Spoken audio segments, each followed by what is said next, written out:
Welcome to Delightfully Dysfunctional, a podcast about navigating the emotions of the human condition and the challenges that come with it. I'm Keilani Persian Mason, a psychotherapist and life coach with James Timmons, an ever-curious human. This is not a replacement for mental health therapy. Please seek out mental health care if that's what you're needing. This is an opportunity for self-healers to dive deep and understand more about themselves. Welcome back, Delightful Humans. I'm Keilani, and this is James. We are here to talk about Asian American History Month. Yeah. And I'm excited because we both happen to be Asian American, but we are different flavors, and we've never really talked about like our heritage in that sense. So I'm looking forward to it. So your flavor is teriyaki, and mine is bulgogi. Kimchi. Yeah, bulgogi. Yes. I love bulgogi. Num, num, num, num, num. Bulgogi is superior. I mean, they're both good, but... Superior to teriyaki. That was not meant to be racist. Oh my gosh. It's a flavor profile. It's a flavor profile. Although you invented umami. Yes. I've decided I'm never going to reference umami again because listening back to the previous episodes, I've like killed that joke. You've oversaid it. I've beaten it into the ground. It. Yeah.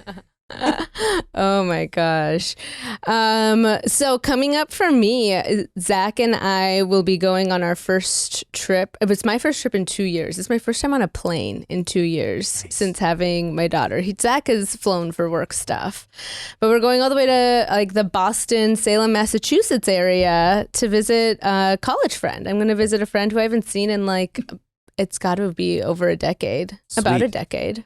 Yeah. You're going to be in New England. Yeah, it's Zach's first time. I'm excited. I've been to New York City, but not in a little bit like Connecticut when I visited this friend a long time ago, but I'm super excited. It's my most well-traveled friend that I know, and we met in South Africa, and she's done the Peace Corps, and she taught English in South Korea. Oh. And she lived, I think, in Peru and in Paris for a while. So she works for an international like studies department for a university, which I think would kind of be that might be an ideal job. I'm curious about for like that could have been a career path for me. You get to travel like every, I don't know, quarterly maybe somewhere new and just like chaperone a bunch of kids. I don't know. Maybe that doesn't sound cool to you. It sounds super cool to me. No, I think it'd be awesome to travel. But the thing is, we're gonna go on tour eventually with this, and we're gonna travel the world.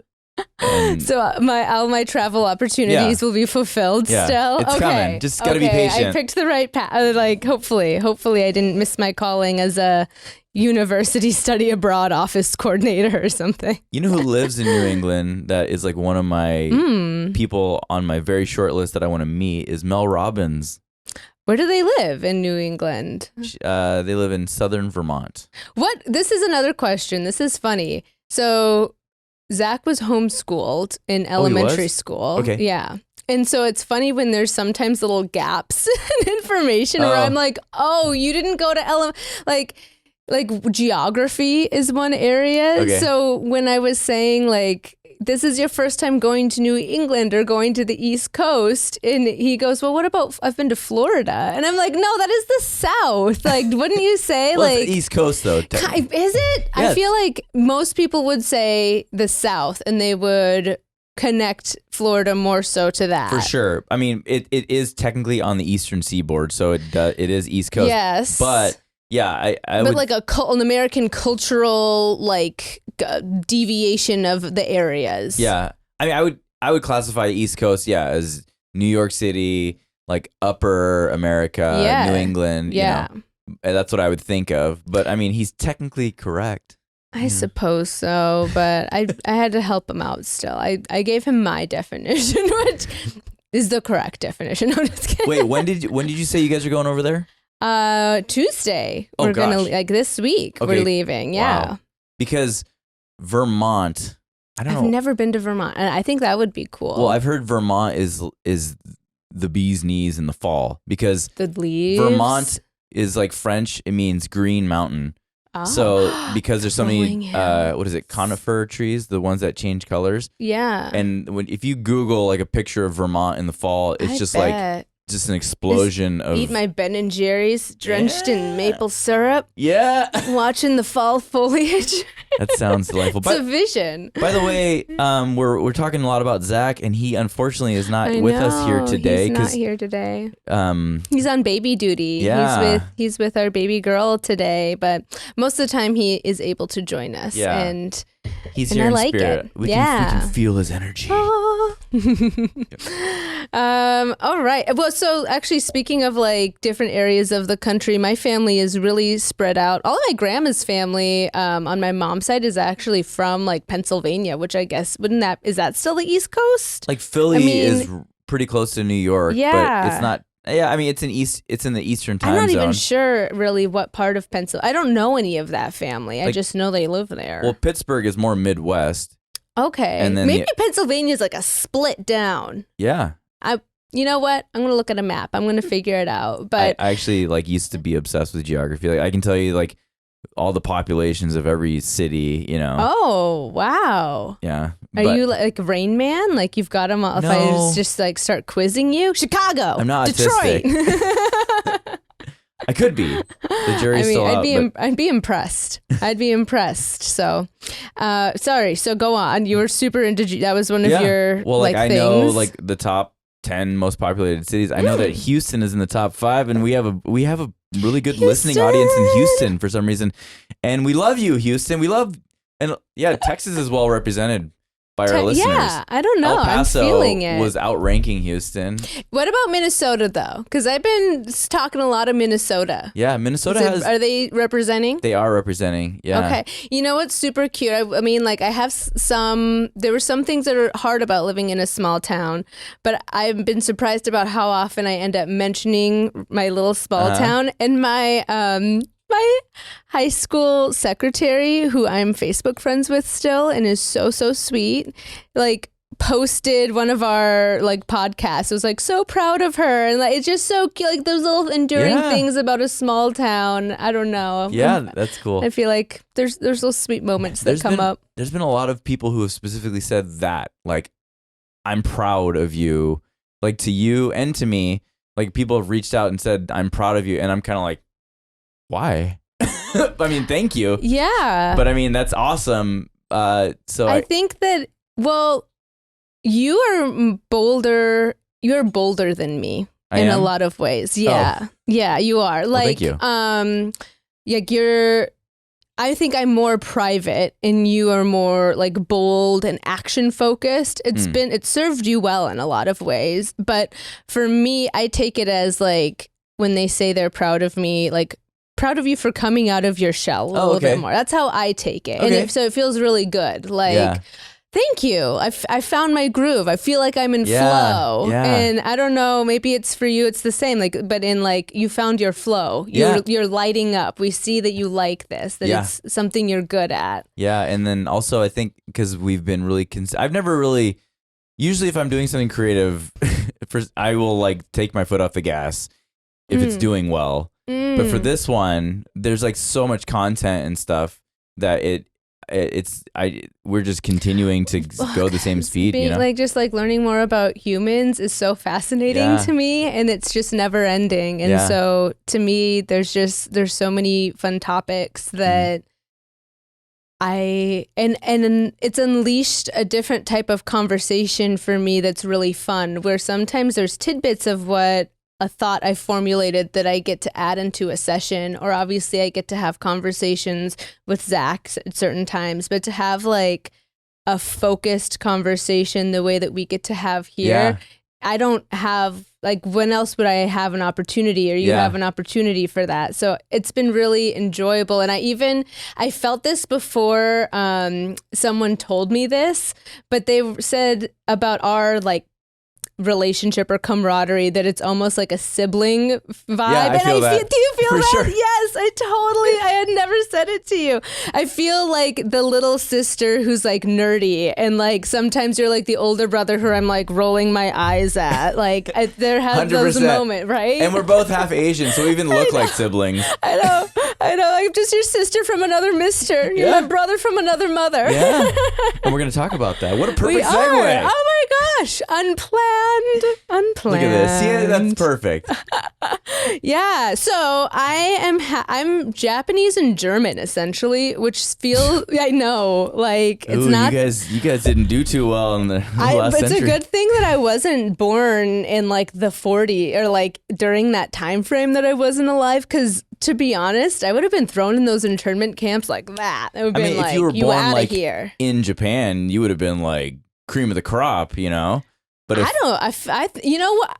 I'm really curious about your experience being biracial. We are. I don't like describe myself that way, but obviously we are biracial because I very much felt that like I don't fit in here or here. Yeah. And maybe your experience was different. I think where I grew up was maybe more of a contrast, but I mean, I don't know. I grew up in the Seattle area, and there's a lot There of Asians. are. Yeah. So, I mean, I had like an identity crisis when I was younger in like middle school, where I wanted to be full Asian, which was weird.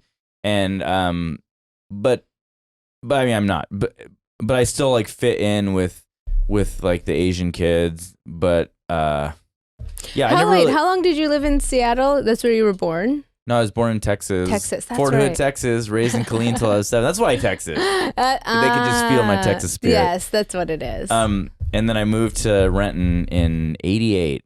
And Okay. that tells you how old I am. And then It doesn't. We don't. Well, wait. Were you an infant in no, I was born in '81. 81. So Okay. lived in Keilani until I was 7. Moved to Renton in '88. Gotcha. Okay. And then bounced around, moved to Kirkland, and then in '96 moved to Grandview, Washington, and went to high school there. Graduated 2000. Moved to the Tri-Cities in '02. Wow. We got Yeah. the full biography. But okay.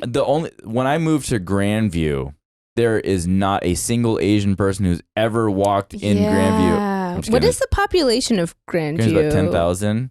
Is it? Okay, that's actually bigger than I thought. Okay. Yeah. Grandview is a just close by to us. Like, Yeah. I don't know, how far is it 30 from minutes. here? Yeah. 30 miles. Okay. But And- like I've always known it as like a farming community. yeah, Is that definitely still that's how agricultural. it's known, right? Yeah. Okay. Yep. So, I mean, and the demographic there is, I think 70% Hispanic and the rest mostly Mhm. white.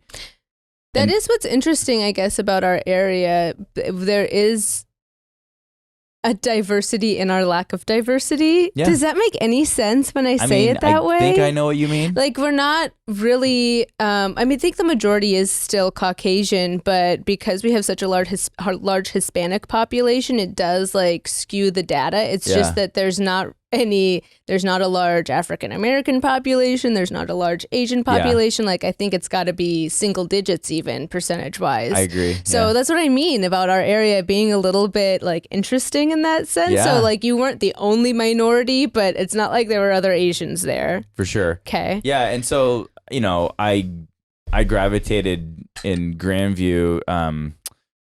I think I more identified with like my white side. Yeah. Because that was just the default position. Also, I was my mom. I think I shared in this earlier. My mom did not raise me. There was a lot of trauma. I should try to now unpack that because it was not her fault. But but yeah, she just wasn't part of my life. Yeah. I mean, you can choose to cut this out, but is it safe to say like for her safety, she had to leave the home? Yep. And then you were raised by your By my dad. dad. So like the relationship with mom looked a lot different than it would have. Yeah, and that caused like so much baggage in my life. Because yeah, I mean, just talking about the heritage part of it, I didn't know my Korean heritage like at all. My mom would drop in my life every once in a while, and she would cook like her favorite foods, and you know, I fell in love with bulgogi and you know all that stuff. But yeah, I was raised on just the nutrition of a single dad, which was a lot of Kraft singles and bowls of cereal. Big mac and cheese. Yeah, and no, that was PB&J. fancy. Oh, My- yeah, that required a stove. My dad would put the bread in the refrigerator, And I didn't know that was weird until I was an adult. Well, my mom did too. It was like I think isn't that supposed to like slow it down from like going bad? Yeah, but you're supposed to freeze it, and then when you're ready for it, you just set it on the counter for an hour. Okay. Not leave it in the refrigerator to store. You want because it made it hard. So yeah, stale. Yeah. Yeah. So you were raised on stale bread. Stale bread, yeah, and a lot of bologna. Oh, a lot of bologna. Okay. Literally and figuratively. Ba-dum-bum. It's a dad joke. Okay. Yeah. Thank you for that background. That's unique. It's the way that you were raised and like the family system that you grew up with, because you didn't have that connection to that part of your family. And and your mom was the first generation, like she was born in Korea. Yeah. Okay. So you're just like second generation Korean on that side. Yeah. All right. So in Japanese culture, the generations are named. So the first generation is Issei, which would have been my great-grandparents. So then Nisei is my grandma, Sansei is my dad, I'm Yonsei, and my daughter is Gosei, I just learned. Not that anyone needs to know that, but it's a big thing in Japanese culture to be like, I'm Yonsei. And I like Yonsei. It reminds me of Beyonce. Beyonce. Queen Bee. Basically. Connections. No. I learned a lot from my grandma. I was really grateful that she was Grandma Sue, as my grandma on my dad's side. I was really grateful that she was able to share more about her childhood in the later years of her life. She grew up in just Hood River, Oregon, not far from us, on an orchard. It's actually still in my family. But when she was, I think it was like 21 years old, that's when everything with Pearl Harbor and the Japanese internment camp started, and they were put onto trains with the windows blackened, and most of the Japanese people had to abandon their belongings, their property. Some people lost their full businesses or farms or homes and didn't know where they were going, and were all relocated to these internment camps that were sometimes old stables, barn stables that still smelled like manure and were just shoveled out. So you came from having a home to here's like a shed type of a situation, or a barracks, and like big fences with barbed wire and guns that are pointed in at you because we were seen as the threat. Yeah. So that was an experience that very much shaped the subsequent generations in my family, because my grandmother met my grandfather, married him, and had my uncle, their first child, in the camps. And when they got out, there was a lot of discrimination against Japanese people specifically in that time frame. How long were the detainment camps a thing? I think it was like 5 or 6 years. Wow. I should double check. It's crazy how like okay the country was with absolute blatant racism. I mean, that's what our like heritage, American heritage is, like just born out of so much racism. But have you read the book Obasan? No. Oh man, you need to read that. Oh, because it's written by this lady, Joy Kagawa, I think. And she kind of replaces names, but it's her family's experience. They're from Canada, but they experienced the Japanese detainment camps. And she goes into great detail, and it's just such a like beautifully written book. Just like great artistic literature is how I describe it. I read it in college, and Obasan I think means grandma in Japanese. I'll have to read it. You have to text that to me. Okay. I did just look up. It was from 42 to 45, so I was wrong. It was a shorter time period. 3 years. But it really shifted Japanese families and their culture. Like, I didn't realize that my grandma had grown up speaking Japanese and practicing Buddhism, like having a shrine in the home and everything. And I would have never known, because after the camps, they felt such an obligation to prove their loyalty. Like they had to fill out their government. Like my grandma was born in the United States. The generation that you are, the same generation that you are. And if you had any known Japanese heritage, you were thrown into these camps. And all your rights as an American citizen were taken away. And now your government is saying, now you have to complete this questionnaire pledging your allegiance to the country that just imprisoned you. Wow. And you can't go back to Korea. You have no citizenship there either. Yeah. So it was a really messed up place, a very stuck place, and it caused a lot of shame. So all of my uncles and my dad have names that are very Americanized and are geared towards like proving themselves. Like my dad is Doug after Douglas MacArthur, which was like an army general. Yeah. So I'm like only English was spoken in the home. There was no Japanese. Like there was a lot of like a push for being very American. That's crazy. Like they were forced to abandon their heritage because they're being bullied to do it. And I mean, we can kind of understand like the climate back then because like Pearl Harbor just happened and that was an absolute overreaction to Pearl Harbor. And I mean, there was a few overreactions to Pearl Harbor, but I mean, and yeah, like the Japanese military during World War II was brutal.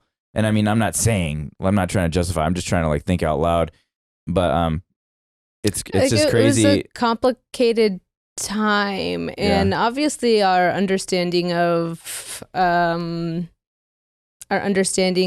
just differences in people and the difference between hopefully like ethnicity and nationality, and like I think we've come a way when it comes to I think we come a long way, but I also don't know. I mean, obviously we forget. Sadly, I think that humans forget a lot of history and there's a lot that we could learn. So I started out feeling hopeful, but to be honest, we see a repeat in a lot of the mistakes. I think that's why we have to remember stories like this. It's why I want to share it, because there's actually been moments even, in my lifetime where there's been talk about basically doing the same thing. And to a different population. Well, like a detainment camp or something? Yeah, I mean, like within the time that we've been alive, there've been conversations about that happening, and it is bonkers to me when it's brought up because, like, haven't we seen what happens? Don't we get it? Yeah. Well, and oh man, there's so much us against them in America and probably the whole world that when you get away from tribalism, you'll start to notice how in the middle, how much you have in common with people who you thought you disagreed with. Everyone I would say not everyone, but almost everyone has the same common hope to like do what they view is good. And when you get around, like I remember I used to be so politically charged, and I was so subscribed to tribalism, and I would judge people, and I had hatred for people groups and things like that. Not racism or anything, but I mean, like politically. And so, and then when I got away from all that, and I just started like getting to learn people and hanging out with people who I completely disagreed with politically, politics never came up.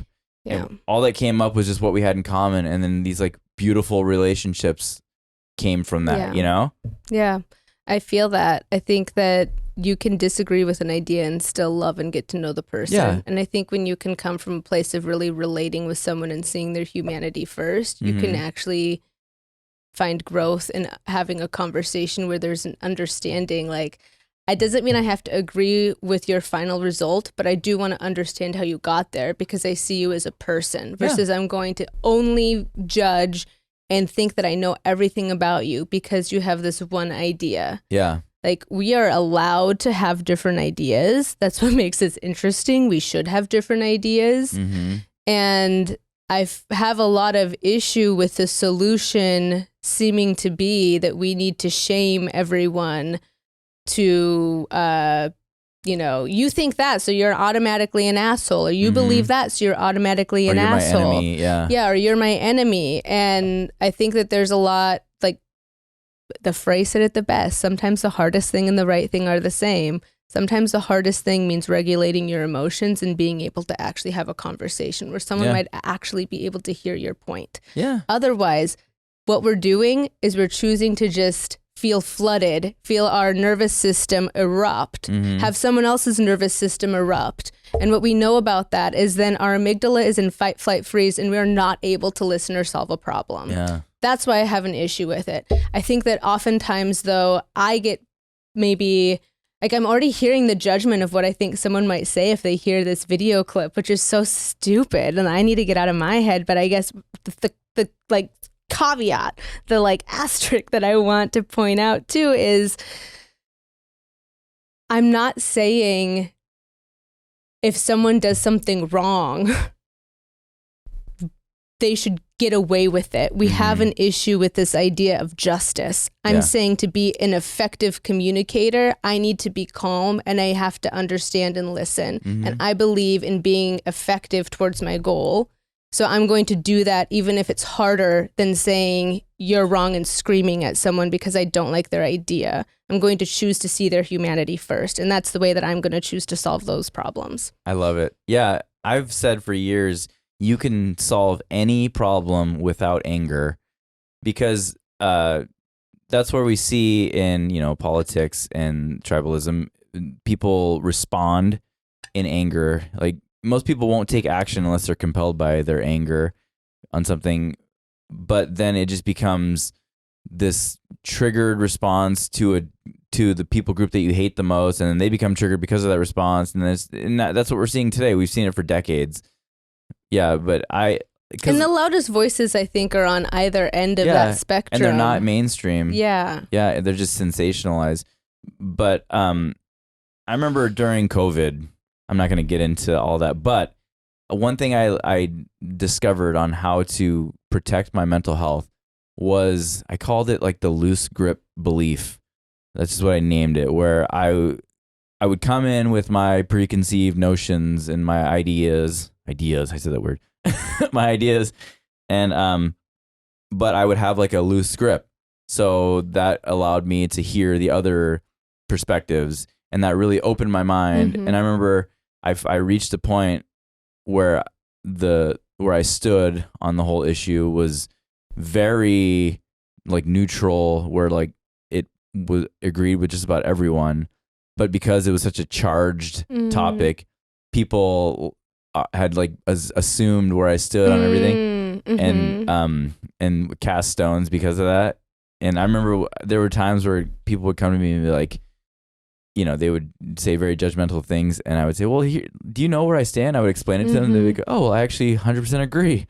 Like, oh, so look how a conversation works, We saw a lot of that happening during COVID. And I mean, again, in like a physiological, biological sense, it makes sense. We all felt like there was a risk. So, our nervous system is keyed up looking for any reason that we might feel at risk.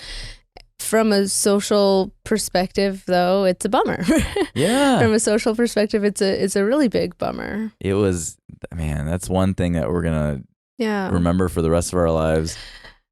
I find that in my work, I can't help but love the people that I work with if we have an established relationship. And that is maybe a controversial thing to say as a therapist, but I love my clients. You're not supposed to say that?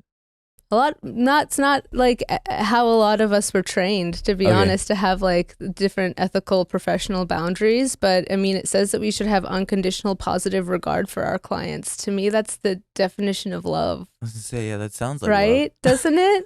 But they never say it's like an understatement, though. Right. It's like, so, but I love them. Yeah. And they have different beliefs. They have different backgrounds. They were raised differently. They have different stories. They have different core values. And I can still love them. Yeah, well, because when let's say I just met you right now, didn't know anything about you, I would know that because you're a human, where you're at this very moment is a product of like your decisions or, circumstances, everything, So it's like, okay, there's absolutely no way I can just peg you and put you in a category ever. It would be, that would be really unfair. So if for me to value you as a human and to show love to another human, I would just want to be interested in learning about you, And that would be ideal. What's unfortunate is that our brains aren't wired that way. We are wired for being able to make quick decisions, which does mean making a judgment. And I think that I'm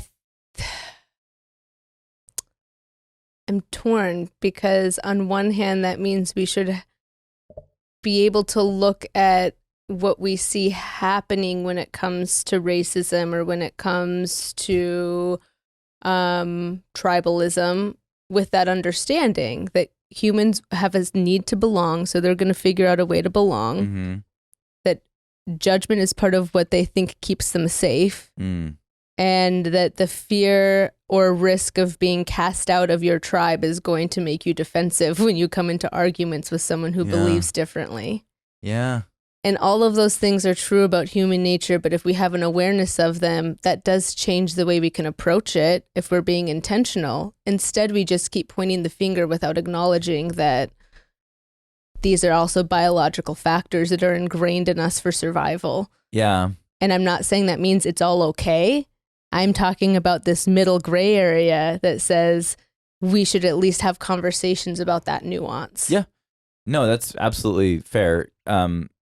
Because, yeah, I mean, if I'm not gonna pretend like I don't have like prejudgments when I see someone also, but it's more, just to look beyond that.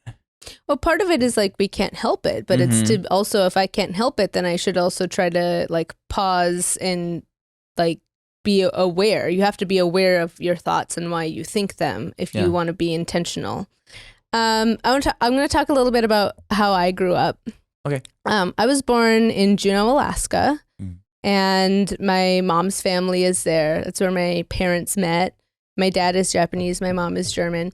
And then we moved to the Spokane area for a bit. My parents divorced and we moved to Idaho, northern Idaho for a little bit with my stepdad, and then to Minnesota from 8 on through I guess until like 22 or so. 21, 22 is when I left, Minnesota.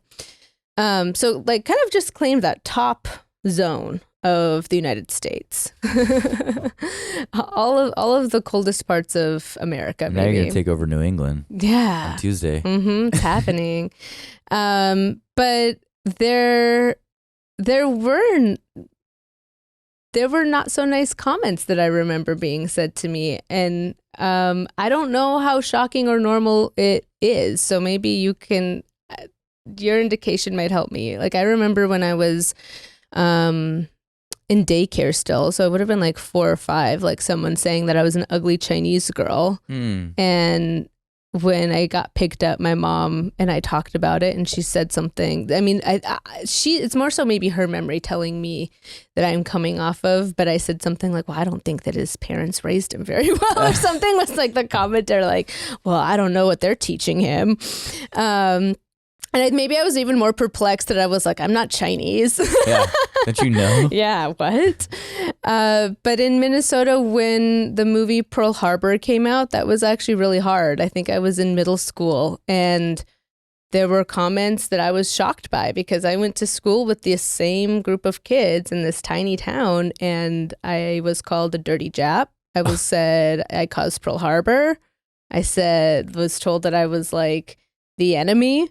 And everyone I know was afraid, but no one said anything for the longest time. And that hurt too. Like my best friend was sitting next to me and she didn't say anything, but has her own sensitivities and her own insecurities. And it's middle school. I don't know any adult who could get paid any amount of money to relive middle school. It's not a fun time. So I get it. But at the time, little Keilani felt very like sad and hurt by that. And then there were just other little comments that were, now I can look at as kind of comical and funny, but at the time I felt really alone. Like, I don't know why. We were allowed to watch Rush Hour once in English class in high school, which now seems really inappropriate. I don't know how that happened. That's funny. Because there's like almost naked ladies in that, I think. I don't, right? And it isn't like rated R? I yeah, obviously the teacher was not paying attention or someone convinced him to do it. I don't know what happened, but like there's a scene and there's a bunch of like Asian women, and aren't they in Tokyo maybe? I don't remember. Hong Kong. I don't think I watched it. Okay, it's I know old. Jackie Chan is in It's it. super old. Yeah. Anyways, like they all look like Keilani. Like it was like the options were you're the enemy or you're this like exotic someone who looks like everyone. Like I can't tell the difference between you and all the Asians look the same. Yeah. And I felt torn with that. And then I'd go to Washington to visit my dad, and I felt like I didn't fit in there because I was honestly like too Midwest and too Minnesotan. Like then I had a Minnesotan accent, or it didn't. I don't know. I wasn't like. It was hard to adapt between like the city and the country back and forth too. So that was kind of a part of my childhood, was kind of feeling a little bit like on the outs, and part of it being like being half Asian, being part of it. You just wanted like kind of a people group to belong to, like an identity, but you felt like an outcast. Yeah. Almost. And even like, and so I was raised by like my mom and my stepdad, who are both white, but they didn't get it either. Like my mom didn't get it. She didn't get why it would be difficult to live somewhere where no one looked like you. Like to her, she always felt like I think she felt like she blended in. So I get to give my daughter the opportunity of being like so different and unique. Like every parent kind of wants to give their child the things. Look how special my kid is. Yeah, and I'm like, I feel it's too much. It's a little too much. But obviously everything turned out. I'm speaking to like the insecurities of my past. I'm no longer insecure. I'm a proud Asian woman. Well, I mean, that is such a critical thing to experience. I think they're like in middle school, especially, those are like that's the one era of your life where you are you're no longer a child, and you have to kind of figure out how to be a young adult. And so, but you don't have like the confidence and the bravery to just, I don't know, explore yourself. So you kind of want to just hide. So if you have some physical feature that makes you stick out, like I've heard about girls who would just like shoot up in height, and they'd be like a foot taller than everybody else, and they hated it, you know.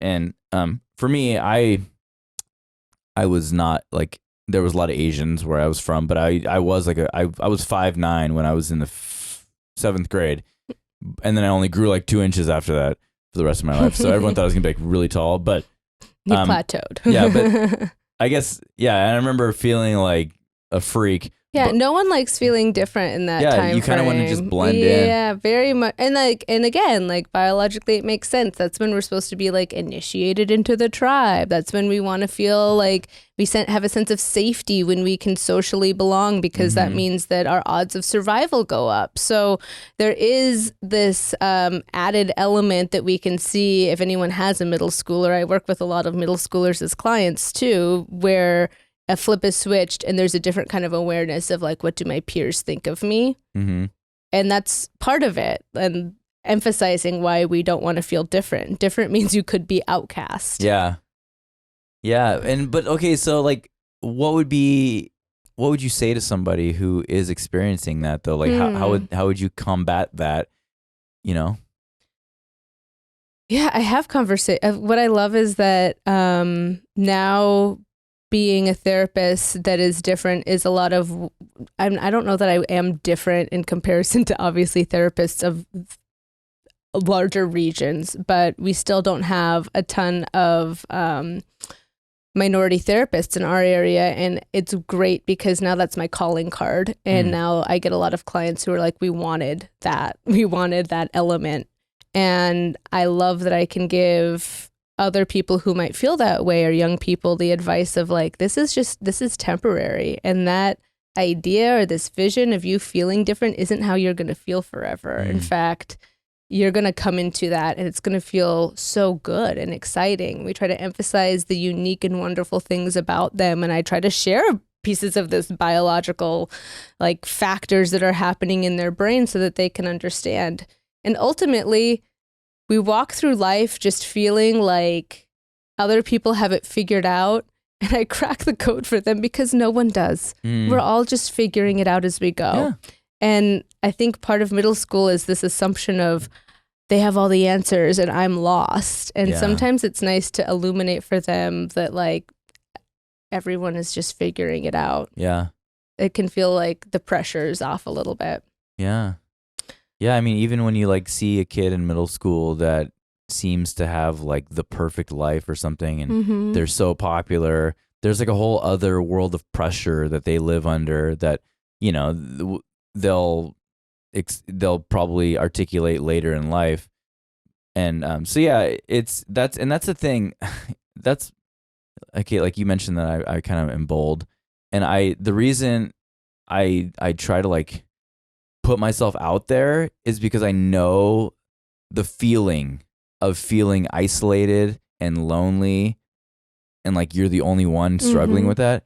And so it would have been so helpful for me in those moments where if somebody just said, "Hey, I'm effed up. Like I did all, you know, I'm a work in progress. Here's what I did."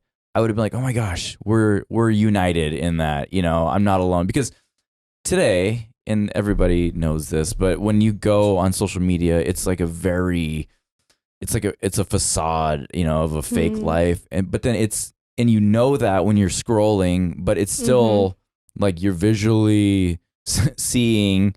It's everyone's highlight reel, or it's and not so when you're not a true representation. Yeah, but like when you're like, let's say in the middle of like, you're on the verge of bankruptcy or something, and you've lost a lot in life. Well, you see these pictures of people smiling and like going traveling exotic places, then you're like, oh my gosh, my life sucks, you know?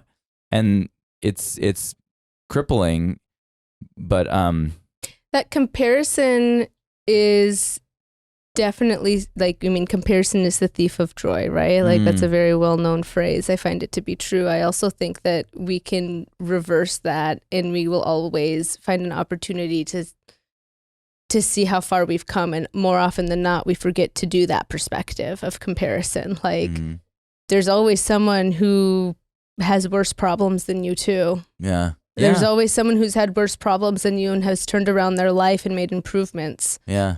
I love hearing stories that are of people later in life who are kicking ass and rocking it, and who are trying new things and becoming successful and taking risks. It's so much harder at later in life. You've already been like run down a few times. And so to find the spirit to like put yourself out there means something different than when you're fresh faced at 20 something and you don't like it hasn't knocked you on your ass yet. Yeah. Well, and gosh, okay, I'm just going to say this as an encouragement to the people listening, because like what you're saying, I feel like goes right into like, I'll just speak to my experience over in the year 2021. So in that year, I had just, you know, my whole, I shared about my affair that I confessed and everything. And then, so at the beginning of that year, I was, kicked out of my house, and I had to use up like all my credit and my money. And then, so I ran out of money.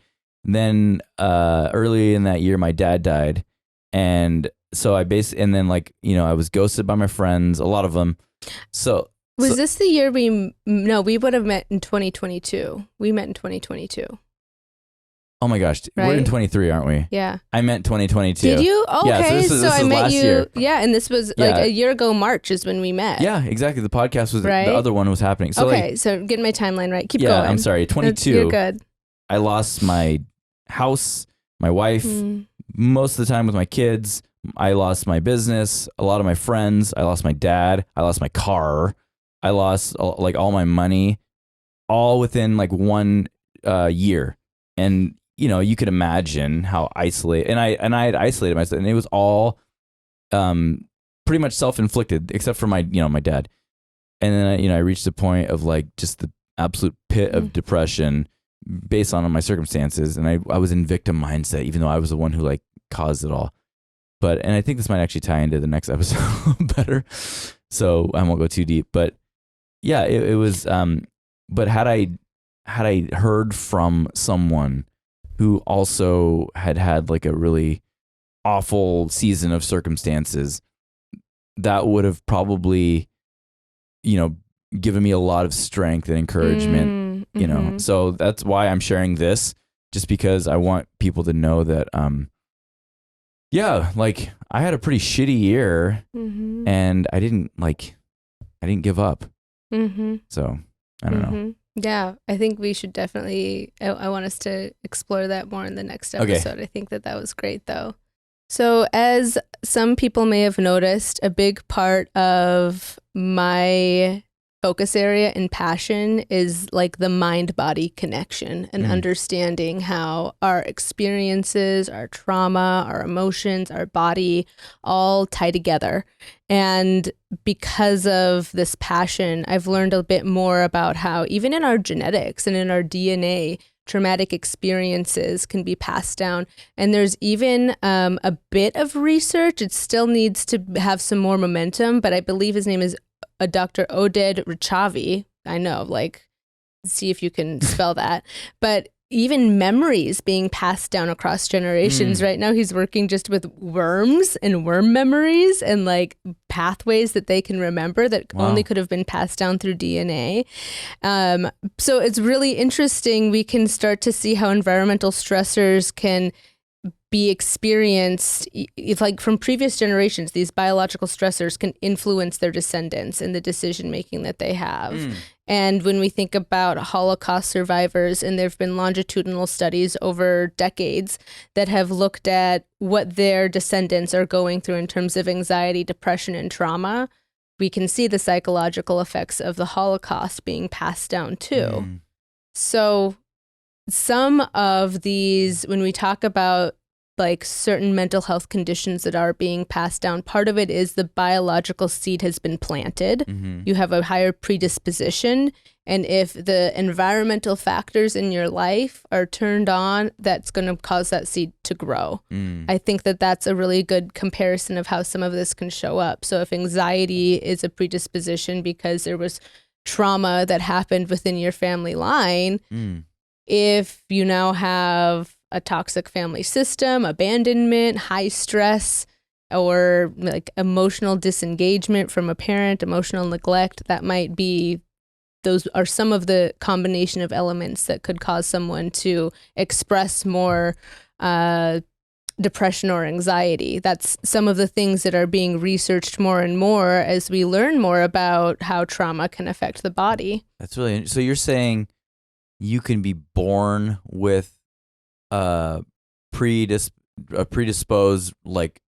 response to generational trauma without actually let's say, for example, a kid, their parents experienced the Holocaust and that kid gets adopted or something. So you're saying that they actually have they have higher rates of anxiety, depression, PTSD, and because those are all diagnoses that affect our body's ability to produce cortisol, the stress hormone. Insulin is even part of the body's chemical response to stress. They also have a higher rate of physical health problems like heart disease and diabetes. That's interesting. And from my layman perspective, I would speculate that the reason for that is because your stress responses are like a chemical, or it's brain chemistry, or what's going on in your body. So then if that's really present during pregnancy, then that it's kind of like being born with a meth addiction or something. Stress can very much affect pregnancy, and then just in early childhood, those experiences can have a higher effect. So that'd be I haven't done more research into what are the ages of what age were the people in the Holocaust in comparison to the descendants that they studied and things like that. That could be interesting because trauma that happens in childhood is more hardwired because of the brain in pruning neurons and things that are just being solidified. Those pathways become stronger. It also can affect immune function too. So there's a lot of research still to be done with intergenerational trauma, and obviously diet, hormones, drug use, exercise, environmental factors. There's a lot of things that can affect the health of your DNA. And I'm looking forward to peeling back these continual layers of understanding trauma better, because it's not specific to a socioeconomic status. It's not specific to a certain group. Trauma is happening all around us. Yeah. Unfortunately. And trauma isn't just the experience. It's how your nervous system and how you cope with that experience afterwards. So what's traumatic to you might not be traumatic to me. The difference is in how you cope with it. Yeah. So I have nothing to add. That's all right. So that is some information about our family history when it comes to like Japanese ancestry, your Korean ancestry. We're celebrating Asian American Month. And I'm looking forward to further conversations about just all of the interconnectedness. We've got the health, we've got our family history, we've got our mental health, our physical body. Yeah. All together. We're a hot mess. Wait, were we going to do advice on this one? Yes, well, let's do an advice. I feel like you're going to have a lot of editing for this one. Sorry, James. Okay. There's two, and just because of which advice options fit the different topics, I'm going to go with this. Okay. So we have someone writing in for advice today, and they're asking, they didn't provide a name, so we'll call them anonymous. We'll call them Anon. Anon? I don't know. That sounds like anal. It scares me. Nani. We'll call him Nani. Oh, Nani. Okay. Basically, they're wondering, how can you form adult friendships outside of one's like workplace? Oof. Adult friendships, I think, are hard for a lot of people. You are a pretty like friendly person. Have friendships been difficult for you at all? Well, that's a great question, because I'm also in the moment struggling with adult friendships. But as I shared, I kind of lost a lot of friends, because I used to have a lot of friends, and that was never a problem for me. But I do have friends within the workplace, but not really. I don't really have much of a social life. So, yeah, that's it. I could definitely ask the same question. Yeah, I think honestly that's how a lot of people are feeling. I've mentioned this before, but I think you have an epidemic of loneliness. So there's a lot of people that are feeling like they're not sure how to connect or find the friendships that are meaningful. I'm a fan of putting yourself out there, and some of my suggestions sound a little bit nerdy, but I've actually tried them and they have worked. So I've liked using Meetup when I move to new areas. There's it's a Meetup online group, and they'll have different types of groups. There's always going to be a mommy and me group, but there's usually a book club. There's usually a workout group, a running, whatever. Anything that you're interested in, there could be a group for. And there's actually a friend that I'm still talk to and hang out with. Randomly, she was from Hood River, and she was a nanny to my second cousin in my Japanese side, but I had met her at a meetup group. Oh, crazy. I know. It was super random. Hey, Katie, shout out. So you can meet really great people in these groups, and they're all open to the same idea, of meeting other adult friends.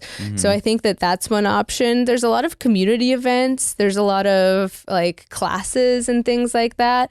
I feel like a lot of times people are meeting at a bar, and that's okay if that's the type of social life you want to have. But I'm a big supporter and a big believer in the people that you surround yourself with having an influence in the direction that you go. Yeah. So thinking about what kind of quality friendships you want, or what activities do you enjoy? Yeah. If you want to be doing more exercise or outdoor activities, maybe those are the types of groups you should be finding. So you have a running buddy. Yeah. Or if you're interested in being a foodie, then maybe there are some opportunities to do a food class. Yeah. I think that there is a lot of social anxiety oftentimes with maybe being the only, no one knows me here. I hear that a lot from people, well, I want to go with someone. They kind of want a safe person or a buddy.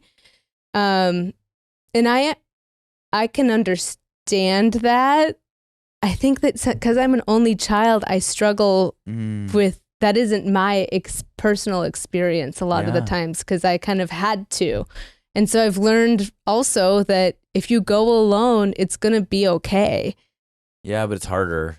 It can be. It might mean that you feel a little bit more uncomfortable or awkward, but it doesn't mean that that's what other people are thinking of you. Oh, you mean go alone to like a social event? Yeah. I thought you meant just like go alone in life. Go alone in life. I'm like, oh, that sucks. No, don't go alone in life. No, find a buddy. Okay, this is good because I'm gleaning everything that you're saying to my own experience. So like maybe we could do a fun experiment in my life where I try to like put myself out there to make new friends. Yes, can I set up play dates for you? That sounds messed up. That sounded really messed up. But you need to start being curious about like what opportunities are out there. You know, I think it's like no perfect friend is going to just waltz into your life usually. Yeah, you got to probably put yourself out there and risk rejection. But that's the thing that like I am crippled, but it's funny because I'm trying to really work out of being a people pleaser and being dependent on how somebody views me. But if somebody rejects you, then it's almost like a validation of like all your worst fears. Like, oh yeah, I'm not valuable. Like I'm not desirable. This person doesn't really want to like get to know me and spend time with me. So like that's such a crippling fear that you bring into putting yourself out there. It's really hard. But yeah. I mean, sometimes though I can get to a point where I have just enough bravery for a moment to just risk all the rejection. And usually it turns out well, you know?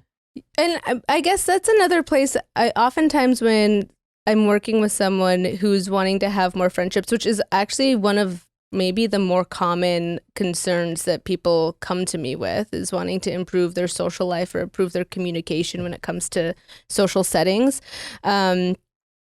Who are the people you already know that you might want to know a little bit better? Who are the people you're already getting some like good vibes off of, and you maybe just haven't taken that next step to ask them to hang out, or would they be interested in this or that? I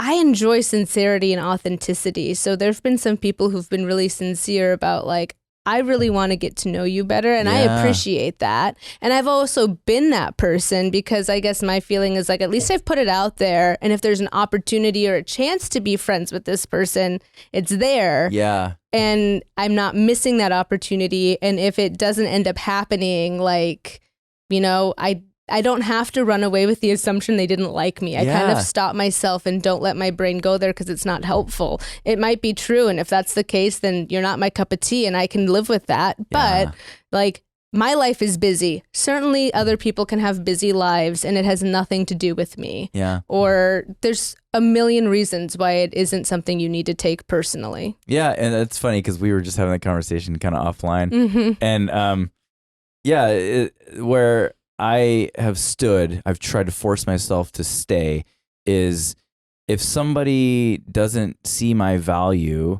then it's not because I'm not valuable. It's just a lack of sight on their part. If they're not interested in learning about me, then that's their loss.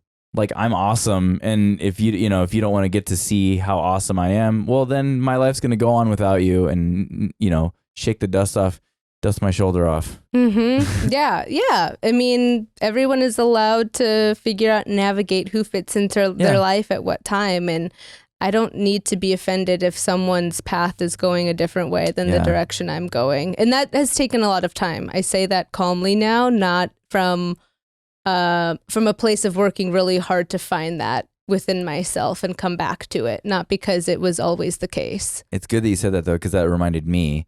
And it's really just important to, love the person that you see in the mirror, and then just that's how you got to move forward. I think that's where it's come. Yeah. It's from like a self-compassion and a self-respect that I've developed. Then again, did not come naturally or easily. I grew up with a ton of insecurity as my like personal history might show, of feeling inadequate around almost any group that I was in. And I want to be a beacon or a message of you can live with feelings of inadequacy or unworthiness or being unlovable or not enough or too much. And that doesn't have to be the anchor that keeps you stuck from your goals, because the story you tell yourself, your thoughts that are intrusive, they aren't facts. Yeah. And it has more to do with how do I practice really living out the values that are important to me and having that reputation with myself.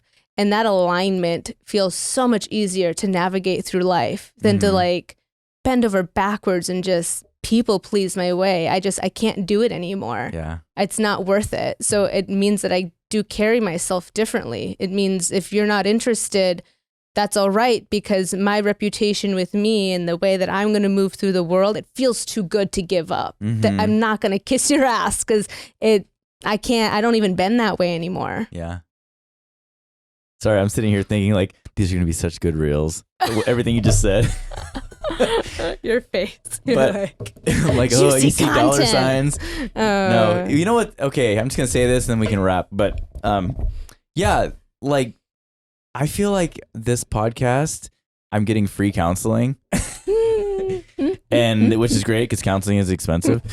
Counseling is expensive. How does it feel being on this end? Is it bringing any benefit to your life? Yes, Am I absolutely. rambling? And the cool thing about this context is that I get to like re-listen to the conversation like several times. Oh, that is cool. You know, and so I'm like, there's a lot that I'll miss. I'm like, oh my gosh, that's good. You know? Yeah. No, I said that in like a conceited way. I feel like, oh, that is cool. You get to listen to my voice. I was thinking like, oh, if I had recorded all of my counseling sessions with my therapist, that would have been cool. Yeah. To like, revisit that point. Well, the only trade-off is that I have to make you famous. Oh, God, I know. It's not the same kind of a partnership. No. Yeah. But make me famous, James. It's amazing. It feels really good to find the thing that you feel lit up by. Yeah. And this is really nice. It lets me feel some of that. Yeah. It's like, yeah, I feel like it's our niche. Yeah. Yeah. I'm jumping all over the place. You're going to hate my editing. You can choose to keep this or not. Here's hard edit. Okay. Overall, when it comes to making new adult friendships, I think it's a combination of putting yourself out there, trying to find, if possible, a group of people who you know are already open to that too, or volunteer opportunities, I think are a really awesome way to get involved too and make new friends. Thinking about the people you already have in your circle and the friendships you might want to strengthen with them. But be sure of yourself and what you're needing and wanting in a friendship so that you can be really intentional and find quality people. That's my advice to this delightful human. I agree with everything you said. So now I've just contributed. James seal of approval. Yep. Agreed. Ditto. Well, this has been a wonderful conversation to kick off Asian American History Month. Yeah. I love that it's something that we have in common, but it's also so different. Like our experiences are so different. And I'm excited to continue doing more of this podcast with you. Same. It's been a delight. Delight. It's been a delight. Ha ha ha. Okay, well. All right. Bye, delightful humans. Please like. Oh, did I? Bye, delightful humans. Please like, comment, and subscribe. Follow us on YouTube, TikTok, Instagram, Facebook, and wherever podcasts are streamed.